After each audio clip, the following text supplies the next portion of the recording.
하나님 말씀 출애굽기 16장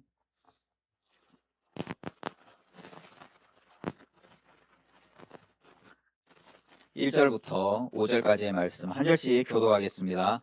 이스라엘 자손의 온 회중이 엘림에서 떠나 엘림과 시내산 사이에 있는 신광야에 이르니 애굽에서 나온 후 둘째 달 15일이라.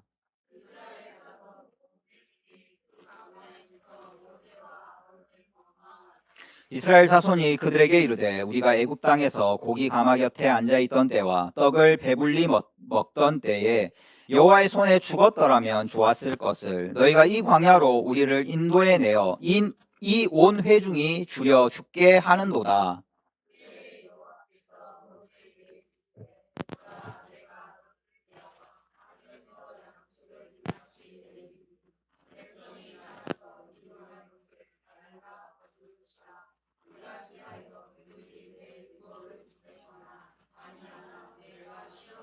같이 읽겠습니다. 여섯째 날에는 그들이 그 거둔 것을 준비할지니 날마다 거두던 것에 갑절이 되리라.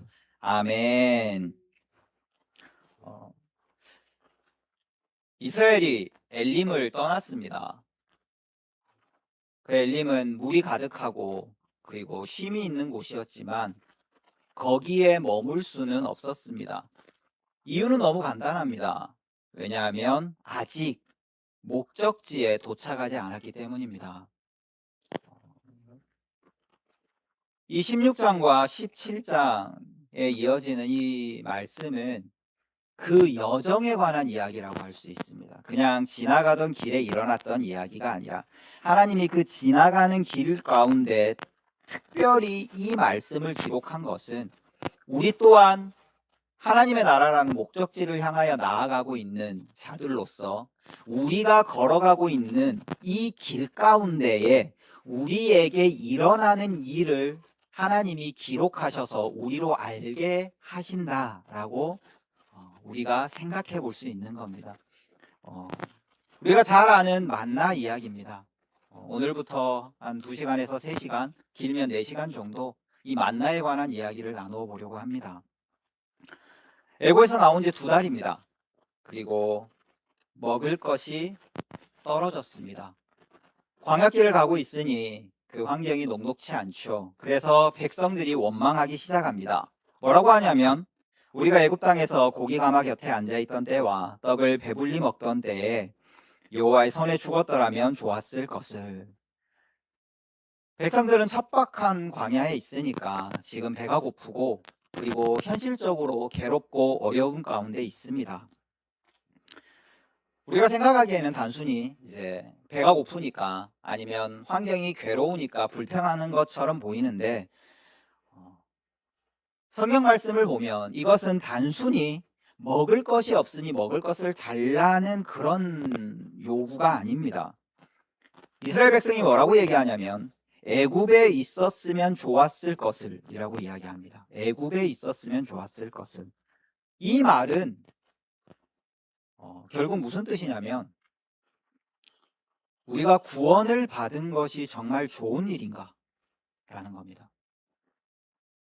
우리가 받은 구원의 의미가 과연 무엇인가? 라는 질문이 여기에 담겨 있는 겁니다. 우리로 따지면 이제 무슨 뜻이 되냐면 가장 쉽게는 우리가 하나님을 믿는다면 우리의 인생이 좀 더 쉬워져야 하는 거 아닌가? 라는 생각. 난 열심히 하나님을 믿는 것 같은데 왜 내 삶에 내가 맞지 않아도 되는 내 책임이 아닌 것 같은 어려움들이 생기는가? 왜 나는 광야를 걸어가고 있는 것 같은가? 좀 궁극적으로는 내가 하나님을 믿는다는 것이 과연 내 삶에 무슨 의미가 있는가? 이 개혁주의 신학에서 은혜를 강조하는 하나님의 은혜로 우리가 구원을 받아 하나님의 나라로 간다. 우리가 성화되어 영화에 이른다라고 생각하는 우리의 신학에 따라서 생각을 해보자면 어차피 내가 은혜라는 것을 받아서 천국을 갈 거면 지금 이 시간을 내가 열심히 하나님을 믿을 이유가 있나? 라는 생각인 거죠. 우리는 평생 이런 질문들을 마음에 안고 살아가는 겁니다. 지금 이스라엘 백성 또한 그 이야기를 하고 있는 겁니다. 우리가 애굽에 있었으면 이라는 거죠. 이스라엘은 구원을 이렇게 생각한 겁니다. 우리도 마찬가지입니다. 이스라엘에게 구원이란 더 이상 우리가 종이 아니게 되는 거라는 거죠. 거기다가 우리가 애굽에서는 이 기옥의 혼동이 오는 건데 괴로워서 울부짖었습니다. 배불리 먹었을 리가 없죠. 그런데 뭐라고 생각한다고요? 배불리 먹었다고 생각한다고요. 왜? 지금이 너무 배가 고프니까. 이들이 구원을 뭐라고 생각했냐면 애굽에서보다 더 배불리 먹는 것이라고 생각을 한 겁니다. 나아가 그 고된 노동에서 벗어나서 편안한 삶을 살아가는 것. 이게 이스라엘이 생각했던 구원이었던 겁니다. 그들은 그 정도면 충분하다고 생각했습니다. 우리도 그렇죠. 우리도 그렇습니다. 삶에 좋은 일이 생기면 물질적으로 풍요함을 또는 환경과 조건에 있어서 우리가 만족할 만한 무언가를 얻으면 우리는 뭐라고 생각하냐면 여기가 좋사오니 하는 겁니다. 아니면 주여 족하오니 하는 겁니다. 이게 성경에 등장하는 두 가지 말입니다. 여기가 좋사오니 아니면 주여 족하오니. 우리 또한 그렇게 살아간다는 거죠. 그런데 우리가 그렇게 고백할 수 있는 시간은 많지 않습니다. 주여 족하지 않사오니가 참 많죠.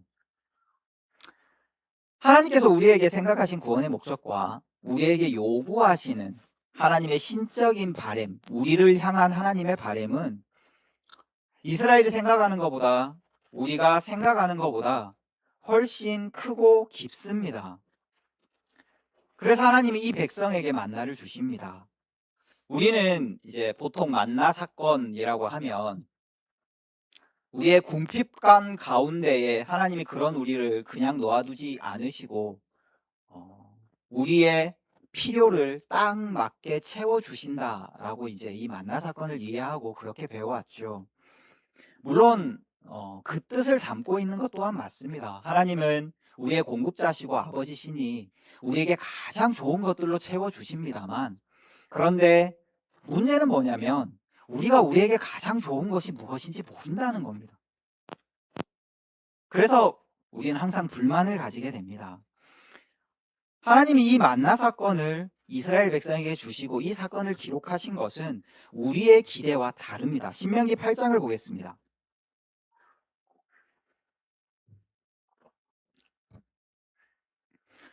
신명기 8장에 이 광야 40년 삶을 정리하면서 모세가 이렇게 설교합니다. 8장 2절, 내 하나님 여호와께서 이 40년 동안에 내게 광야 길을 걷게 하신 것을 기억하라. 이는 너를 낮추시며 너를 시험하사 내가 마음이 어떠한지 그 명령을 지키는지 지키지 않는지 알려 하심이라. 너를 낮추시며 너를 줄이게 하시며 또 너도 알지 못하며 내 조상들도 알지 못하던 만나를 내게 먹이신 것은 사람이 떡으로만 사는 것이 아니요 여호와의 입에서 나오는 모든 말씀으로 사는 줄을 내게 알게 하려 하심이니라. 이 40년 동안에 내 의복이 헤어지지 아니하였고 발이 부르트지 아니하였느니라. 너는 사람이 그 아들을 징계함 같이 내 하나님 여호와께서 너를 징계하는 줄 마음에 생각하고 내 하나님 여호와의 명령을 지켜 그의 길을 따라가며 그를 경외할지니라. 이 말씀을 읽어보면 너무나 명확합니다. 하나님은 지금 단지 백성들이 요구하는 필요를 채워주시거나 그저 백성들의 먹을 것을 주고 있는 것이 아니라는 겁니다. 무엇을 말씀하고 계시냐면 인간은 무엇으로 존재하는지를 알려주고자 하는 겁니다. 우리는 늘 이렇게 생각합니다. 내가 살아가고 있는 이 환경이 조금 좋아지면, 내 연봉이 올라가면, 돈이 조금 더 있으면, 시간이 조금 더 있으면, 아니면 지금의 이 조건이 좋아지면 그럼 내가 더 잘할 것 같은 겁니다. 내가 하나님 더 잘 믿을 것 같고 내가 믿음 생활을 더 잘할 것 같고 내가 하나님의 말씀에 순종을 더 잘할 것 같다라고 생각을 합니다. 그런데 하나님은 그런 우리의 생각에 대해서 이 만나 사건으로 질문을 하시는 겁니다. 정말 그러냐요? 정말 네가 사는 환경이 좋아지면, 네가 생각하는 소원을 들어주면 너는 정말 하나님을 잘 믿을 것 같냐? 네가 정말 하나님이 지으신 사람의 목적으로 완성될 것 같냐? 하나님의 형상을 이룰 것 같냐? 그리스도를 닮아갈 것 같냐? 라는 질문을 우리에게 하시는 겁니다. 정말 환경이 문제냐? 라는 겁니다. 조금만 생각해봐도 알 수 있습니다. 이스라엘은 40년 동안 매일 만나를 먹었습니다. 가나안 땅에 들어가고 그날 만나가 그칩니다. 고기를 달라 하니까 메추라기를 주십니다. 반석에서 물이 나서 그 물을 마셨습니다. 옷이 헤어지지 않았답니다. 신발이 다른 적이 없답니다. 여러분 생각해 보십시오. 40년을 신을 신발이 달지 않습니다. 이들은 그 기적을 매일 경험하고 산 겁니다. 그런데 결과는 어땠죠? 민수기를 보면 40년이 지나는 그 시점에도 이들은 여전히 우상 문제를 가지고 있고 하나님에 대하여 대항하고 있습니다. 결과는 늘 불순종이었습니다. 이게 무슨 뜻이 되냐면 결국 문제는 환경이 아니었다라는 거죠. 먹을 것이 부족해서가 아닙니다. 인간의 마음이 나아가 인간의 전 인격이 문제라는 겁니다. 그래서 하나님은 백성들에게 이 만나를 통해 시험하셨다라고 오늘 본문은 기록하는 겁니다. 하나님께서 점수를 매기시려는 것이 아닙니다. 인간이 무엇에 의지하며 살아가고 있는 존재인지 알게 하시려고 그리하신 겁니다. 너는 무엇을 의지하며 무엇을 중요시하며 무엇을 추구하며 살아가고 있는가? 하나님이 여러분에게 지금 그걸 묻는 겁니다. 배부름이 인간을 변화시키지 못합니다. 풍요가 인간을 자유롭게 만들지 못합니다. 좋은 환경이 인간을 거룩하게 만들지도 못합니다. 우리를 지으신 하나님께서 만나를 주시면서 이렇게 말씀하셨습니다. 그래서 인간은 떡으로만 사는 것이 아니라 하나님의 입에서 나오는 말씀으로 산다라고 말씀하신단 말입니다. 우린 피조물이고 우리가 피조물이라는 뜻은 우리가 외부에 있는 어떠한 것들에 의존해 살아간다는 뜻입니다. 이 세상 모든 만물을 보면 그 존재를 외부의 것에 의존하고 있지 않은 것은 단 하나도 없습니다. 그게 피조물입니다. 왜 하나님이 존재하냐고요? 피조물밖에 없기 때문입니다. 스스로 존재하고 스스로 기동하는 것은 이 세상 가운데 단 하나도 없습니다. 그렇다면 뭐가 되죠? 반드시 이것들이 의존하고 시작하게 만든 존재가 있다는 뜻이 되는 겁니다. 무슨 말인지 이해가 가세요? 하나님이 이 세상에 안 계시다면 반드시 스스로 존재하는 무언가가 있어야 됩니다. 근데 그게 없다는 겁니다. 그렇다면 스스로 존재하는 시작점이 있다는 거죠. 그게 누구라고요? 창조주. 우린 피조물입니다. 외부의 공급에 의지해 살아갑니다. 그래서 우리에게 있어서 먹고 사는 문제는 굉장히 중요합니다. 먹어야 삽니다. 하지만 그것이 인생의 전부는 아닙니다. 하나님은 우리를 단순히 배부른 존재로 만들기 위해 우리를 창조하지도 우리를 구원하지도 않으셨습니다. 우리가 하나님을 알고 하나님의 말씀을 따라 살고 하나님의 형상으로 하나님을 드러내는 존재로 만드시기 위해 우리를 구원하셨습니다. 우리가 무엇을 의지해야 할까요? 오늘도 우리는 끊임없이 무언가를 그리고 더 많은 겁니다. 만나는 광야에 내린 음식이기 이전에 인간은 하나님으로 인해 사는 존재라는 하나님의 선언인 겁니다. 그게 그 만나가 뜻하는 바입니다. 인간의 문제는 환경이 아니라 인간의 마음이고 인간은 떡이 아니라 하나님의 말씀으로 사는 존재입니다. 우린 배부르지 않아도 하나님의 말씀에 순종할 수 있습니다. 내가 풍요롭지 않아도 우리는 남에게 베풀 수 있습니다. 내가 좋은 환경에 있지 않아도 우리는 선을 행할 수 있습니다. 그 이유가 무엇이냐면 단 하나입니다. 우리가 하나님의 자녀이며 우리가 구원받은 자이기 때문입니다. 단지 우리의 삶이 먹을 것에 의존해 있지 않다는 것을 아는 존재이기 때문입니다. 우리는 먹을 것에 매여 살아가지만 우리는 먹을 것에 매인 존재가 아니라 하나님께 잇대어진 존재라는 것을 아는 자이기 때문에 우리는 그렇게 살아갈 수 있는 겁니다. 그래서 우리는 기억해야 됩니다. 우리는 환경과 여건 때문에 살아가지도 않고 환경과 여건을 개선하기 위하여 살아가는 자들도 아닙니다. 우리는 하나님 때문에 살아가는 자들이며 하나님을 의지하며 살아가는 자들이며 하나님을 목적하여 살아가는 자들입니다. 하나님은 우리의 힘든 마음을 아십니다. 여러분의 삶의 모든 형편을 아시고 여러분의 마음에 있는 모든 걱정을 아시고 여러분의 인생에 있는 모든 문제들 또한 아십니다. 만약에 하나님이 여러분의 삶에 그것을 허락하셨다면 그것은 여러분의 삶에 우리는 인간이라 온전히 그 이유를 알지 못하지만 가장 선한 것이기 때문에 그래서 허락하신 겁니다. 또한 동시에 오늘 이 만나를 주신 것처럼 하나님이 그 사건들과 하나님이 여러분의 삶 가운데 필요들을 공급하시는 그 모든 방식으로 묻고 계신 겁니다. 너는 무엇을 의지하고 살아가고 있니? 무엇이 네 삶을 지탱하고 있니? 인간은 하나님의 말씀을 통하여 사는 자들이고 하나님의 말씀을 순종하며 하나님의 말씀을 통하여 마라 같은 인생을 엘림으로 단물로 바꾸는 인생이라는 것을 이 만나를 통하여 증거하시는 겁니다. 그럼 이제 질문을 하게 되죠.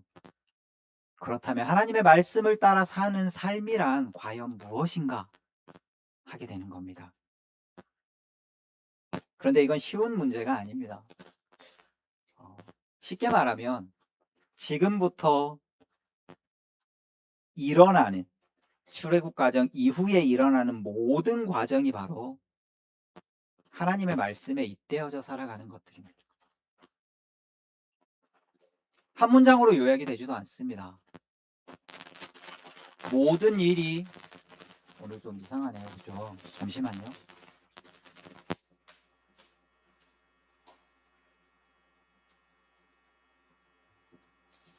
아까는 괜찮았는데 왜 그러나 모르겠네요. 아주 죄송합니다.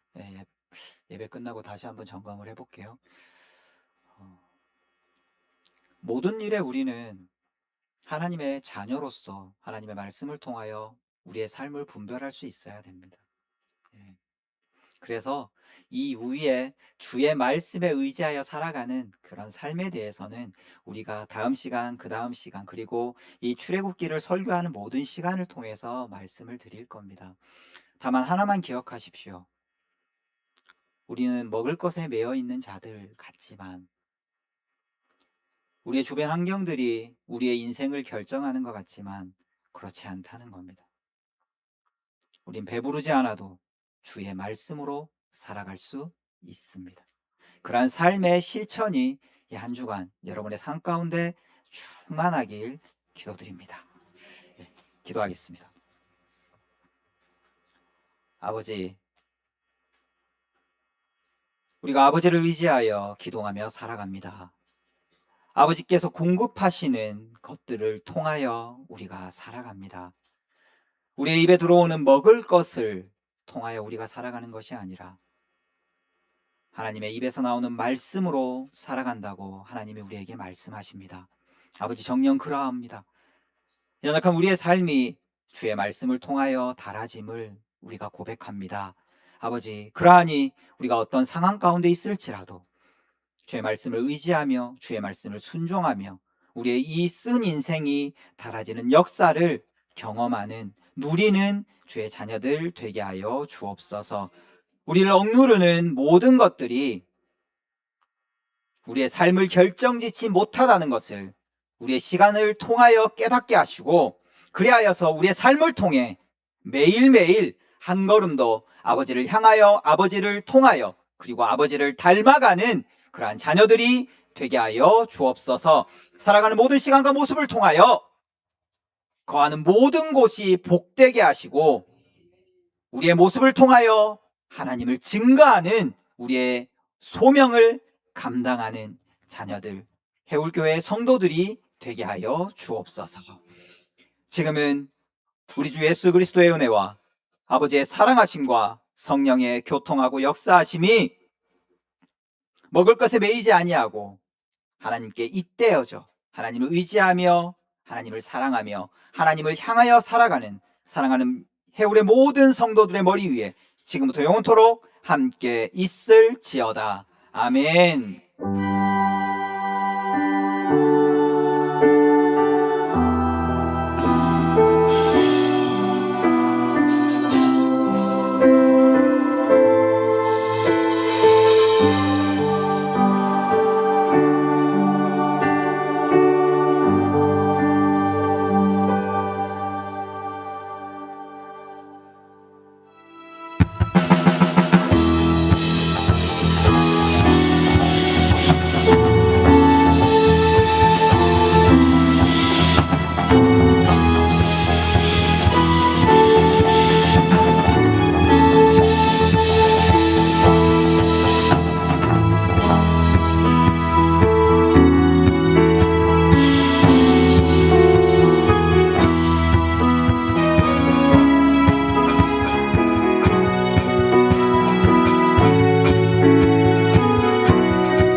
trial.